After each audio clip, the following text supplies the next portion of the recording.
Assalamualaikum warahmatullahi wabarakatuh untuk seluruh siswa 10 IPS. Kali ini Bapak akan jelaskan apa yang sudah kalian baca dengan materi asal-usul dan persebaran nenek moyang bangsa Indonesia. Jika kalau misalkan kita tahu ya, ada sebutan begini ya, nenek moyangku adalah seorang pelaut, itu adalah tepat ya, karena posisinya Indonesia itu sebagai negara kepulauan, dan untuk itu mereka cara untuk persebarannya itu untuk melakukan aktivitasnya itu sebelum adanya kayak zaman sekarang pesawat, dulu tuh masih menggunakan kapal ya, makanya disebut nenekku adalah seorang pelaut. Dan jika kita cari tahu lagi, berapa banyak sih suku bangsa yang ada di negara kita di Indonesia? Itu ada 500 suku bangsa Indonesia ya, artinya banyak banget. Kok bisa sih Pak begitu banyak adanya suku bangsa? Karena kalau misalkan kita melihat lagi dari peta Indonesia tuh bisa diakses dari berbagai arah ya, bisa dari utara, bisa dari selatan, bisa dari arah barat, bisa dari arah timur. Jadi inilah negara kita, negara yang penuh dengan keberagaman ras bangsa. Jadi tidak ada ras bangsa yang hanya sendiri atau majemuk. Oke, lanjut. Jadi bagaimana sih Pak proses datangnya nenek moyang bangsa Indonesia? Jadi sini ada 4 penjelasan ya. Pertama itu nenek moyang Indonesia itu berasal dari Proto Melayu. Yang kedua itu dari Deutero Melayu. Yang ketiga ada dari Melanesiot, dan yang terakhir ada dari Negrito dan Medit ya. Jadi dari keempat penjelasan itu akan sedikit Bapak jelasin dari masing-masing asal muasal nenek moyang Indonesia. Oke, pertama itu ada Proto Melayu ya, karena Proto Melayu ini diyakini sebagai nenek moyang orang Melayu yang berasal dari Cina bagian selatan.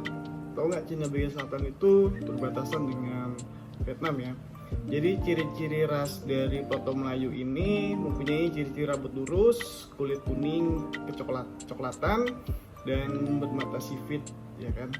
Dari Cina bagian selatan atau dalam kurung Yunan, mereka tuh bermigrasi ya ke Indochina. Indochina itu kalau ditarik lurus itu, kalau di Asia Tenggara tuh dari Vietnam kemudian ke arah Thailand. Kemudian baru turun dari Thailand itu baru turun ke Malaysia, dari Malaysia baru ke Indonesia. Kemudian mereka mulanya itu menempati pantai-pantai Sumatera Utara, Kalimantan Barat, Sulawesi Barat, dan ras Proto Melayu ini membawa peradaban batu di kepulauan Indonesia. Ketika mereka datang, pada imigran baru yaitu Deutero Melayu. Sesudah ini ya, Deutero Melayu, mereka berpindah masuk ke pedalaman dan mencari tempat baru ke hutan-hutan sebagai tempat huniannya. Ras Proto Melayu itu pun kemudian mendesak keberadaan penduduk asli.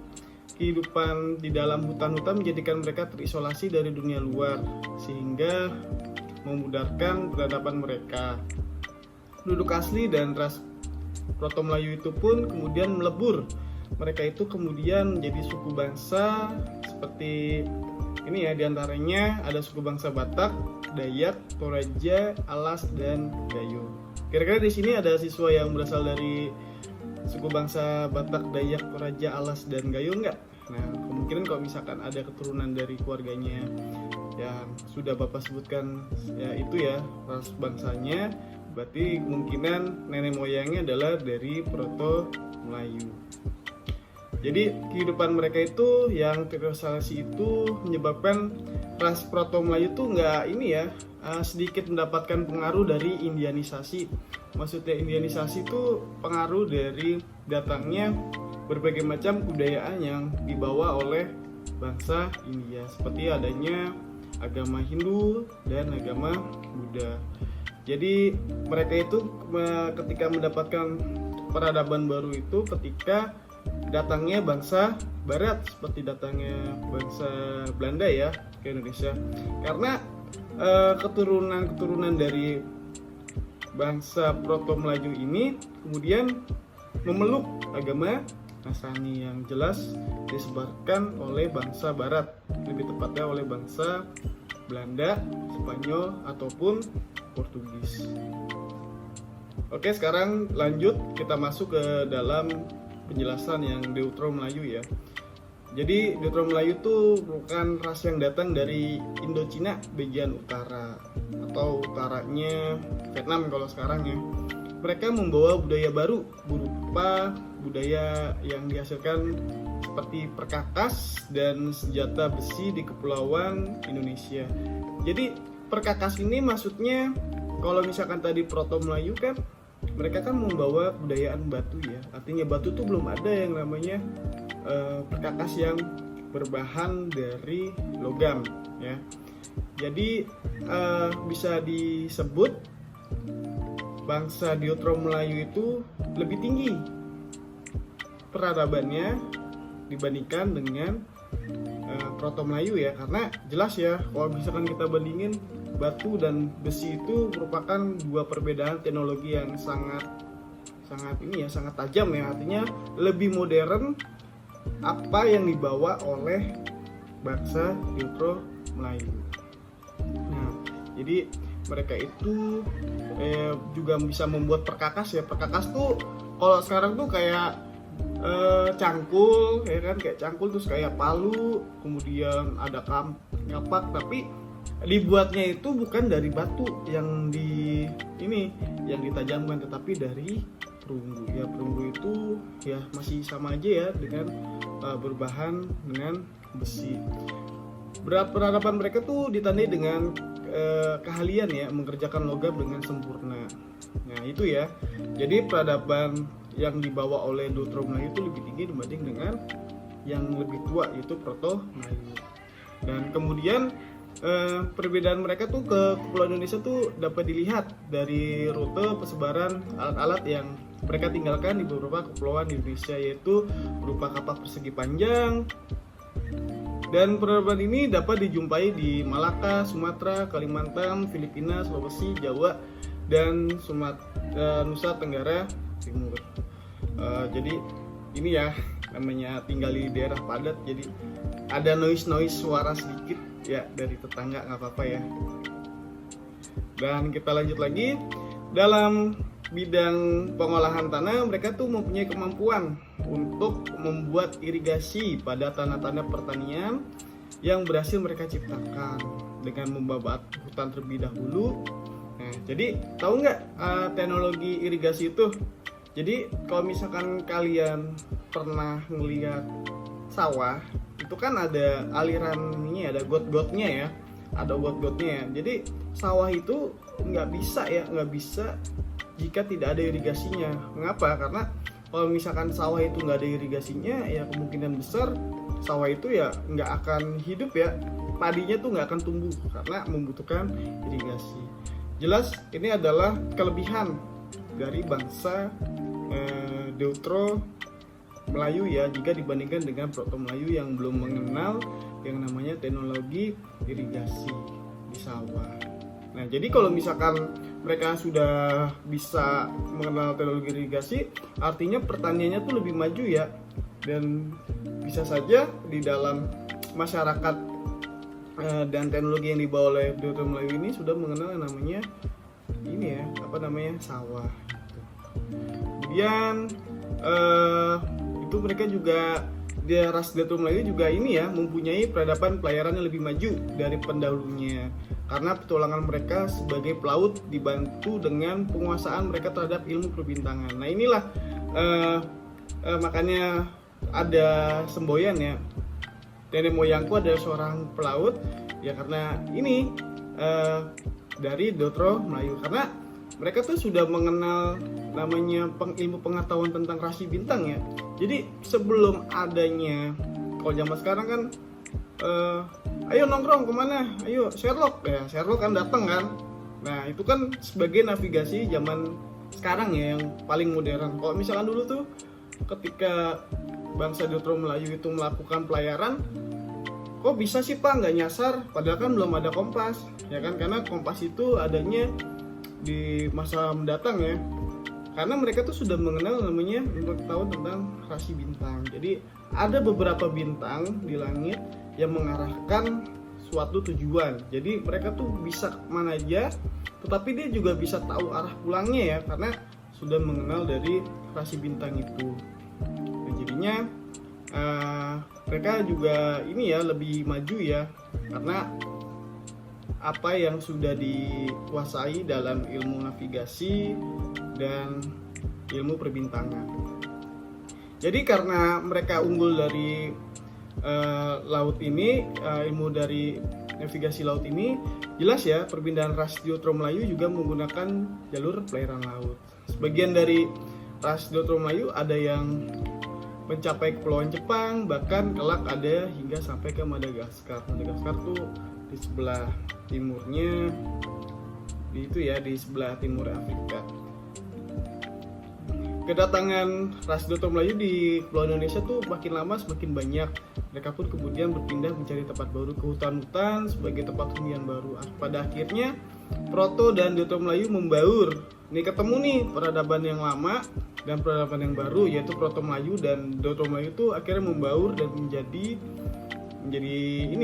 satu, dan selanjutnya tuh menjadi penduduk asli di Kepulauan Indonesia. Pada masa selanjutnya mereka sulit untuk dibedakan karena sudah bercampur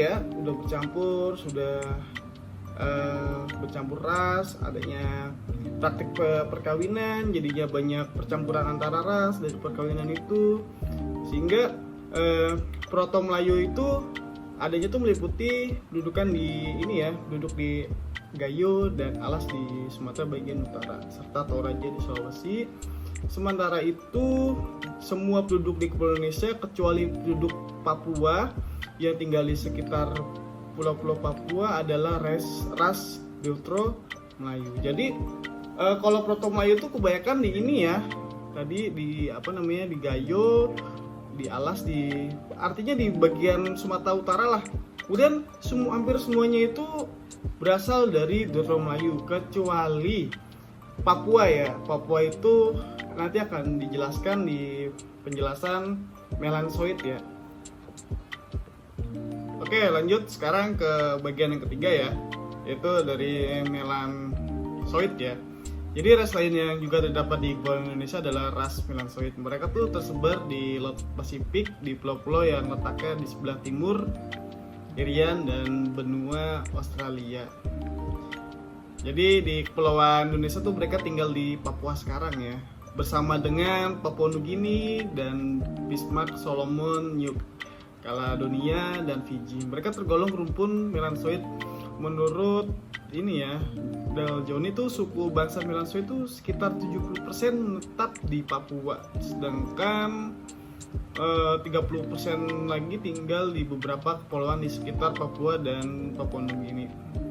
Jadi kalau ini Melansoid itu pada mulanya tuh kedatangan bangsa Melansoid di Papua berawal dari saat zaman es terakhir, lama sekali ya, yaitu tahun 70.000 sebelum Masehi. Pada saat itu Kepulauan Indonesia belum berpenghuni. Ketika suhu turun hingga mencapai kedinginan maksimal, air laut menjadi beku, permukaan laut menjadi lebih rendah 100 meter dibandingkan permukaan saat ini. Pada saat itulah muncul pulau baru. Adanya pulau-pulau itu memudahkan makhluk hidup berpindah dari Asia menuju kawasan Oseania. Oseania tuh sekarang di bagian timurnya Papua ya. Bangsa Melansoid melakukan perpindahan ke timur hingga ke Papua. Selanjutnya ke benua Australia yang sebelumnya merupakan satu kepulauan yang terhubung dengan Papua. Bangsa Melansoid saat itu hingga mencapai 100.000 jiwa meliputi wilayah Papua dan Australia. Peradaban bangsa Melansoid dikenal dengan Paleotikum, artinya ini lebih lama lagi peradabannya pada saat masa es berakhir dan air laut mulai naik lagi pada tahun 5000 sebelum Masehi, Kepulauan Papua dan benua Australia terpisah seperti yang dapat kita lihat saat ini. Pada saat itu jumlah penduduk mencapai 0,25 juta dan pada tahun 500 sebelum Masehi mencapai 0,5 juta jiwa ya. Kalau misalkan kita lihat sejarah dari benua Australia kan dunia tuh udah ada ininya ya, udah ada penghuni aslinya ya, yaitu bangsa Melansoid. Ada kesamaan antara orang Papua dengan orang asli di Australia. Orang asli di Australia itu disebutnya ini ya, suku Aborigin ya. Jadi suku Aborigin dan orang bangsa Papua ras Papua itu memiliki kemiripan karena mereka tuh asalnya dari nenek moyang yang sama ya, yaitu Melansoid. Kemudian asal mula bangsa Melanesia yaitu Proto-Melanesia merupakan penduduk pribumi di Jawa. Mereka adalah manusia wajak yang tersebar ke timur dan menduduki Papua sebelum zaman es berakhir dan sebelum kenaikan permukaan laut yang terjadi pada saat itu. Di Papua tuh manusia wajak hidup berkelompok-kelompok kecil di sepanjang muara-muara sungai. Mereka hidup dengan menangkap ikan di sungai dan meramu tumbuh-tumbuhan serta akar-akaran serta berburu di hutan belukar. Tempat tinggal mereka berupa perkampungan yang terbuat dari bahan-bahan yang ringan. Rumah-rumah itu sebenarnya hanya berupa kemah dan tada angin yang sering didirikan menempel pada dinding-dinding gua yang besar. Kemah-kemah dan tada angin itu hanya digunakan sebagai tempat untuk tidur dan berlindung, sedangkan aktivitas lainnya dilakukan di luar rumah. Ini masih ada ya, rumah-rumah ini masih ada. Kalau misalkan kalian pengen lihat itu, main ke Taman Mini ya. Kalau sudah PPKM udah berakhir, Taman Mini itu kalian masuk ke bagian rumah adatnya Provinsi Papua ya. Itu akan ditemukan rumah-rumah yang dia tuh rumah-rumahnya kecil ya, cuma begini-begini nih, kayak zaman sekarang tuh kayak tenda-tenda, tapi itu tendanya tuh dibuatnya tuh dari akar-akaran, dari daun-daun. Itu ada miniaturnya di Anjungan Provinsi Papua di Taman Mini. Kemudian bangsa Proto-Melansoid terus terdesak oleh bangsa Melayu. Mereka yang belum sempat mencapai Kepulauan Papua melakukan percampuran dengan ras baru itu. Percampuran bangsa Melayu dengan Melansoid menghasilkan keturunan Melansoid Melayu. Saat ini mereka merupakan penduduk Nusa Tenggara Timur dan Maluku. Ini ya, jadi yang namanya sejarah itu pasti ada permulaannya ya, seperti halnya dengan kalau kita membicarakan asal usul dari nenek moyang bangsa Indonesia. Ya, kita lanjutkan sekarang ke bagian yang keempat ya, yaitu Negrito dan Wedit. Sebelum kedatangan kelompok-kelompok Melayu tua dan muda, tadi ada Proto dan Deutero Melayu, negeri kita sudah terlebih dulu dikemasukan orang-orang Negrito dan Wedit ya. Sebutan Negrito diberikan oleh orang-orang Spanyol karena mereka jumpai itu berkulit hitam mirip dengan jenis-jenis Negro. Sejauh mana kelompok Negrito itu bertalian darah dengan jenis-jenis Negro yang terdapat di Afrika serta Kepulauan Melanesia ya. Demikian pula bagaimana sejarah perpindahan mereka belum banyak diketahui dengan pasti. Kelompok Wedit terdiri dari orang-orang dengan kepala mesocepal dan letak mata yang dalam sehingga nampak seperti berang ya. Kulit mereka coklat tua dan tinggi, rata-rata lelakinya tuh 155 cm. Wedit artinya jenis Weda, yaitu bangsa yang terdapat di Pulau Ceylon ya, di negara Sri Lanka. Persebaran orang-orang Wedit di Nusantara cukup luas, misalnya di Palembang dan di Jambi, di Siak dan di Sulawesi Pojok Tenggara, atau nama daerahnya itu Tuala, Tokea, dan Tomuna. Periode migrasi itu berlangsung berabad-abad, kemudian mereka berasal dari dalam satu kelompok ras yang sama dengan dan dengan budaya yang sama pula. Mereka itulah nenek moyang orang Indonesia saat ini.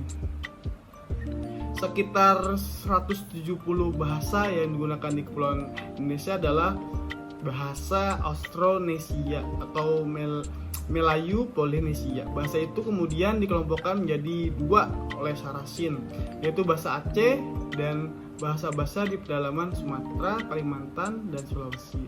Kelompok kedua adalah bahasa Batak, Melayu Standar, Jawa, dan Bali. Kelompok bahasa kedua itu mempunyai hubungan dengan bahasa Malagi di Madagaskar dan di Tagalog, Luzon, Filipina. Persebaran geografis kedua bahasa itu menunjukkan bahwa penggunaannya adalah pelaut-pelaut pada masa dahulu yang sudah mempunyai peradaban lebih maju. Di samping bahasa-bahasa itu juga terdapat bahasa Halmahera ya, di Halmahera Utara dan Papua yang digunakan di pedalaman Papua dan bagian utara pulau ini ya, Halmahera ya. Nah, jadi apa yang bisa disimpulkan dari penjelasan pertama itu ada Proto Melayu, kemudian yang kedua ada Deutero Melayu, yang ketiga ada Melansoid, yang ketiga ada yang baru ini ya, Negrito dan Wedit. Jadi bangsa Indonesia tuh nggak tiba-tiba ada begitu aja ya, karena sudah ada dan mereka tuh berpindah-pindah ya, tergantung pada iklim pada saat itu. Misalkan begini, dulu itu Pulau Jawa dan Semenanjung Melayu Malaysia itu tergabung ya menjadi satu daratan. Ketika sudah memisah jadi seperti ini ya, dipisahkan oleh laut. Seperti halnya Papua dengan benua Australia yang pada saat itu masih satu daratan, dan sekarang tuh sudah beda daratan karena adanya perubahan iklim. Jadi itu saja yang bisa Bapak jelaskan. Semoga kalian mendapatkan manfaatnya. Untuk pertemuan minggu depan akan masuk ke dalam materi kehidupan ini ya, manusia purba atau kehidupan pada masyarakat praaksara. Oke, begitu saja dari Bapak. Assalamualaikum warahmatullahi wabarakatuh.